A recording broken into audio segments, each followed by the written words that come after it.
I now call upon Dr. Mangala Bharathi, who is going to speak for the cause, and against is Dr. Adi Shivam. To moderate this controversial debate, I now invite Dr. C. Suresh Kumar and Dr. J. V. Rao. Please give them a big round of applause. It will be done by Dr. Mangala Bharathi and Adi Shivam. First, Dr. Mangala Bharathi, without wasting much time, I would request Mangala Bharathi to go ahead with the program. Yeah. So he is speaking in favor. Okay. Very good morning, everyone. So, I think many of you, I'm not sure whether all of you are comfortable with this terminology. When we say informal milk sharing, it simply means this. So, any kind of milk transfer happening between individuals, between mothers, outside the typical milk bank setting where people donate to the milk bank.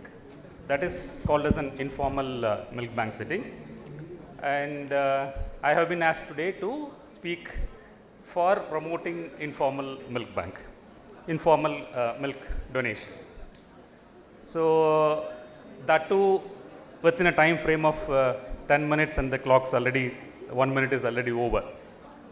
So though it is not, even though you just end up on a difficult side of a debate on a controversial topic, definitely, you say, oh my God, God sends His blessings.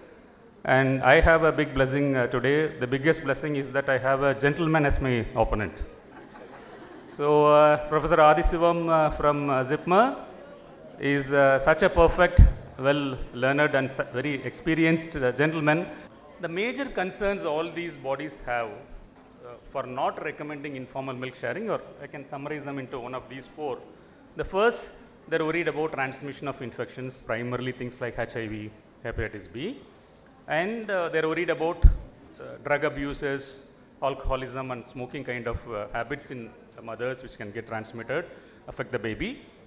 And they have found some kind of adulteration also taking place when people are trying to sell milk from one person to other.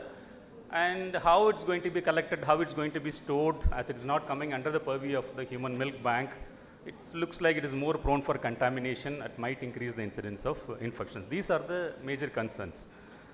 So, but I'm a strong believer that all these recommendations have come from the West.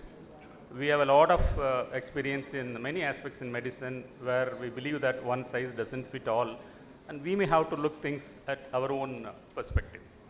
So what I'm going to do here is that I still have only 6 minutes left.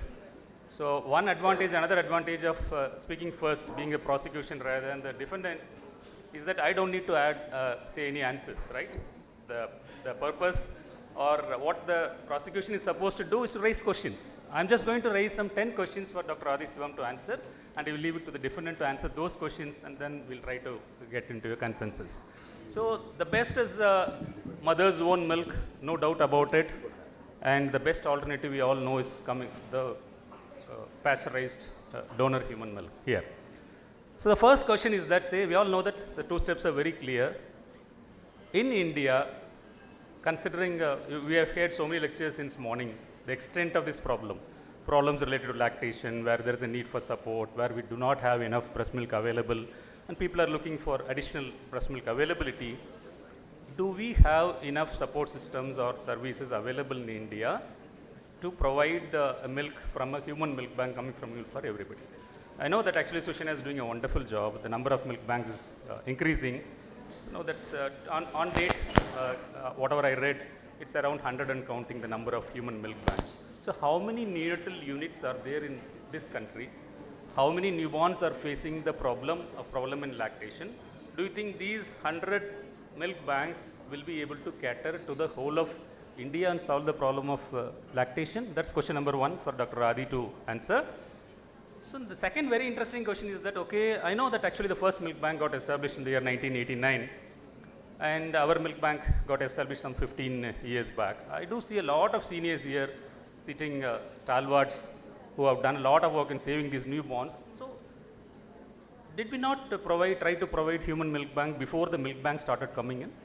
So what were all these people doing before milk banks came into the place?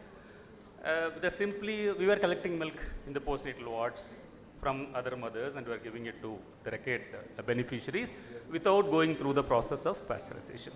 So if those concerns were true, like what we said earlier, like it is going to result in a lot of problems.